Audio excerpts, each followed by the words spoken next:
Admittedly, the notion that most Americans know that the system is already skewed unfairly. But what's most interesting to me is the reality compared to our perception. The ideal is as far removed from our perception of reality as the actual distribution is from what we think exists in this country. So ignore the ideal for a moment. Here's what we think it is again. And here is the actual distribution. Shockingly skewed. Not only do the bottom 20% and the next 20%, the bottom 40% of Americans barely have any of the wealth. I mean, it's hard to even see them on the chart. But the top 1% has more of the country's wealth than 9 out of 10 Americans believe the entire top 20% should have. Mind-blowing.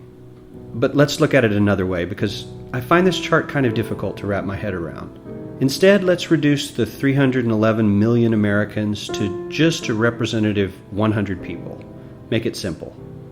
Here they are: teachers, coaches, firefighters, construction workers, engineers, doctors, lawyers, some investment bankers, a CEO, maybe a celebrity or two.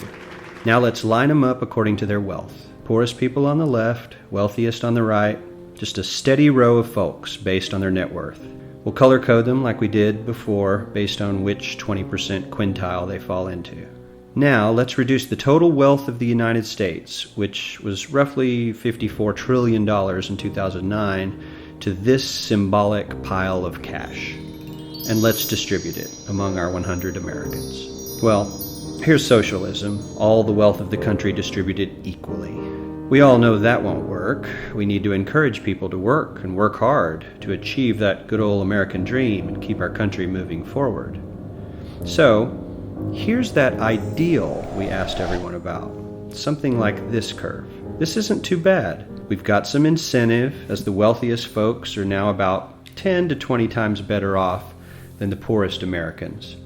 But hey, even the poor folks aren't actually poor, since the poverty line has stayed almost entirely off the chart. We have a super healthy middle class with a smooth transition into wealth. And yes, Republicans and Democrats alike chose this curve. 9 out of 10 people, 92%, said this was a nice, ideal distribution of America's wealth. But let's move on. This is what people think America's wealth distribution actually looks like. Not as equitable, clearly, but for me, even this still looks pretty great. Yes, the poorest 20 to 30% are starting to suffer quite a lot compared to the ideal, and the middle class is certainly struggling more than they were, while the rich and wealthy are making roughly 100 times that of the poorest Americans, and about 10 times that of the still healthy middle class. Sadly, this isn't even close to the reality. Here is the actual distribution of wealth in America. The poorest Americans don't even register. They're down to pocket change. And the middle class is barely distinguishable from the poor. In fact, even the rich between the top 10 and 20 percentile are worse off. Only the top 10% are better off. And how much better off?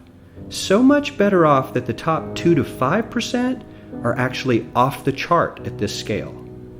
And the top 1%, this guy, well, his stack of money stretches 10 times higher than we can show. Here's his stack of cash, restacked, all by itself. This is the top 1% we've been hearing so much about. So much green in his pockets that I have to give him a whole new column of his own, because he won't fit on my chart. 1% of America has 40%